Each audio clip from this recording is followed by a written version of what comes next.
আজ ইডেনে মুখোমুখি কেকেআর বনাম দিল্লি ক্যাপিটালস। বাদশা বনাম দাদাগিরির ডুয়েলে আজ উড়বে বল। ছোট্ট ছেলেটা নাগাড়ে করে যাচ্ছিল বল রীতিমতো স্টাইলে।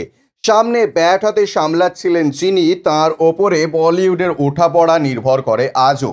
তিনি যে বাদশা, তিনি যে কিং খান। না, এ কোনো শুটিংয়ের দৃশ্য নয়, লাইট অ্যাকশন ক্যামেরা বা কাট বলার জন্য ছিলেন না কোনো পরিচালক।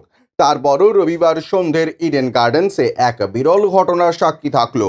17 বছরে পা দেওয়া আইপিএলে এই প্রথমবার কেকেআরের প্র্যাকটিসে দেখতে এলেন মালিক শাহরুখ খান।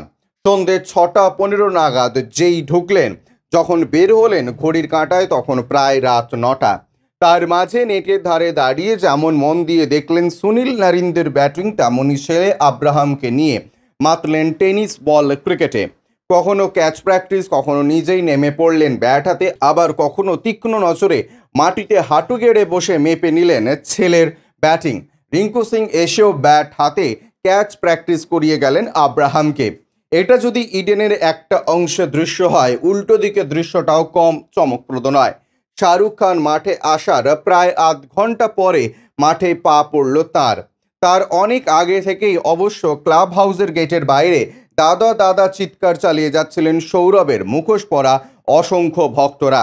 টিম বাস থেকে নামার সময় দিল্লির ক্রিকেটারেরা রীতিমতো বিস্ময় নিয়ে তাকিয়েছিলেন সেদিকে। দিল্লি ক্যাপিটালসের মিডিয়া টিম সেই দৃশ্য ক্যামেরা বন্দি করে রাখতে নেমে পড়লেন জোর কদমে।